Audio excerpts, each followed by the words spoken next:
I had this event on my calendar for 12. I thought I was early.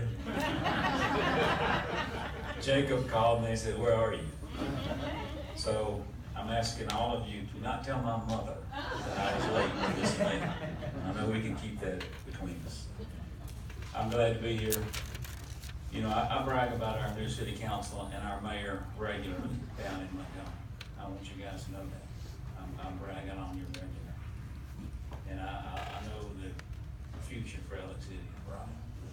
I enjoy playing a small role in that effort in Montgomery. I'm in my second term. I think everybody in here knows me. I'm in my second term. I don't say this in a negative way. I have 2 sessions left. We're right in the middle of number 7. And, well, not in the middle, we just started 2 weeks ago. Feels like we're in the middle of it. But some issues that we're going to see and that we're dealing with in Montgomery are always the budgets. The education budget is in pretty good shape. We have 90 million over and above what we had last year. Now that's a $6.5 billion budget. 90 million is not a lot of money.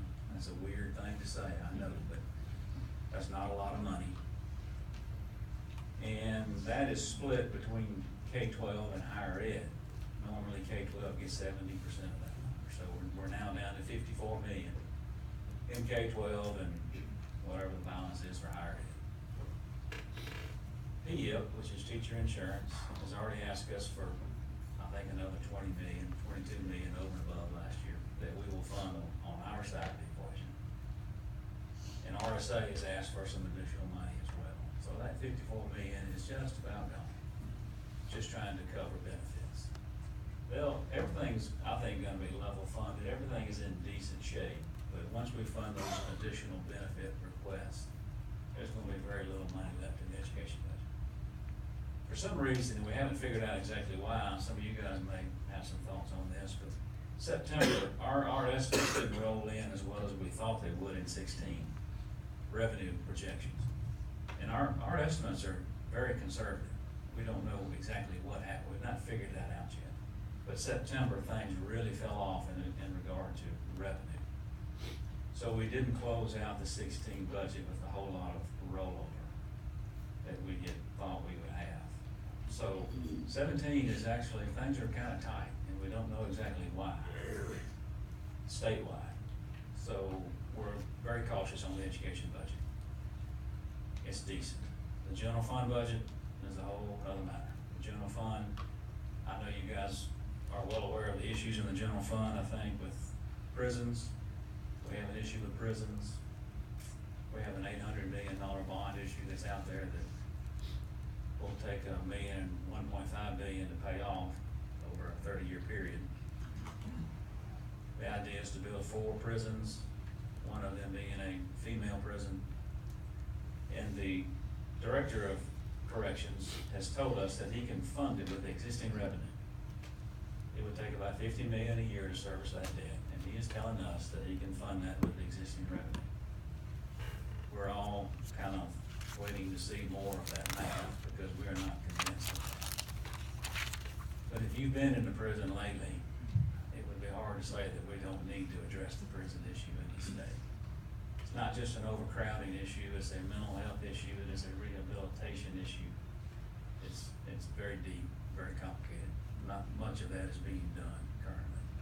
It's not a safe place to live. It's not a safe place to be a prisoner. It's not a safe place to work. It's not a safe place to be an administrator. It's very complicated. So the prison issue is in front of us.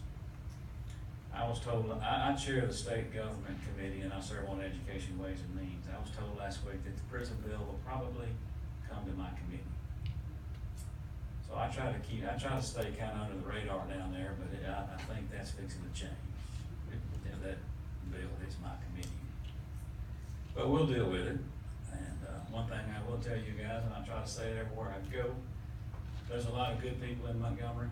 We are fortunate to have Clyde Chambliss representing a piece of Tallahassee County, and Tom Watley as the other side in the Senate.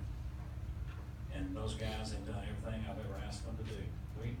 Clyde and I stood right next to each other in the Senate last year, and we passed, I think, 4 local bills within the last 5 minutes of the session.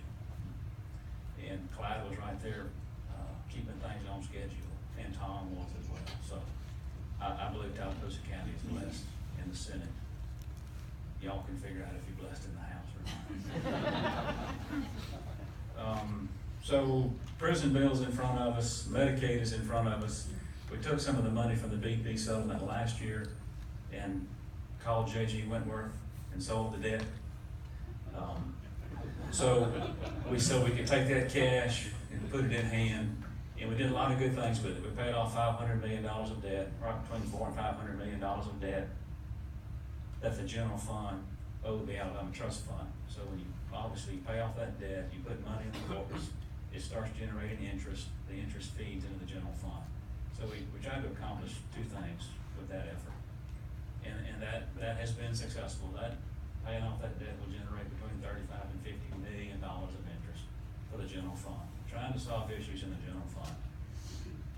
So we did that, and we left about $105 million in the bank to help us with the Medicaid ask for 2018. And I think we're still about 45 million short. That math seems to change every day. We thought we were 65 million short, so somebody found 20 million, so now we're 45 million short. We're getting better, we're getting closer. I know the value of Medicaid to Russell Medical Center. I know how it works. I've been to lunch and dinner with those guys, and they have explained it to me thoroughly. And it's a huge deal. I think Medicaid is a $5 billion business statewide, and it basically just helps me cash flow. I think I may be wrong about that. It's a big part of cash flow and keeping things running and operating. So I see the value of Medicaid. I support Medicaid. I have supported Medicaid in the past. I'll support their ask. Sometimes it's just hard to get there. It's always hard to get there. I voted for 5 tax increases 2 sessions ago. 2 of them failed in the Senate, which left $25 million on the table of recurring revenue. But that's how the system works. But I voted for 5 tax increases and only had 1 negative comment made to me, and that was from a new person in my district from Chilton County. Nobody that knows me said 1 negative word about those 5 of us. So I tell people, I didn't sign a suicide pact when I went to Montgomery. If we need revenue, and I know we need revenue, I'll take it on the chin. I'll do what needs to be done, and I have done that. So those are some of the issues. The gas tax, Commissioner mentioned the gas tax. There's a proposal for a 3 cents a gallon gas tax to feed into the state road and bridge fund, and a 3 cents a gallon gas tax to feed into the cities and the counties. I don't know the number, but I have multiples of bridges that school buses cannot cross in Tallapoosa County. I have multiples of bridges that log trucks cannot cross. And if you think about that, the logger's not being hurt in that, the landowner's being hurt, because the landowner's not going to get top dollar for their timber or their agriculture product.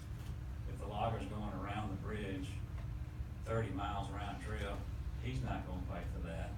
The landowner's gonna pay for it in regard for less money for their timber. So it's a deep issue, it's complicated, and I think it's gonna get a fair look this year, that issue. And I'm gonna lean towards supporting it. I've done the math. I do about 30,000 miles a year in my vehicle, and it's gonna cost me about $12 a month. $12 a month, less than $100 a year. We haven't raised the gas tax since 1992. Fuel mileage has gone through the roof. You pay so much a gallon, you don't pay a percentage of the sale, so you can imagine with fuel mileage going up per vehicle, that the dollars available for road and bridges is about 1972, equivalent to $1972. So there are opportunities that we are missing. There are federal dollars that we are not able to draw down because of not enough money in our road and bridge fund. I think that's about all I had. Road, bridge, Medicaid, prisons. I think that's all I got. I'm gonna hang around for questions, but I want y'all to know that, I'm gonna say it one more time, that we are blessed to have Clyde Chambliss and Tom Walton in the Senate. And I just want y'all to know that. We make a lot of mistakes in Montgomery. We don't make as many as we used to, but I'll own up to my mistakes, and I'll try not to make them again, and I'll try to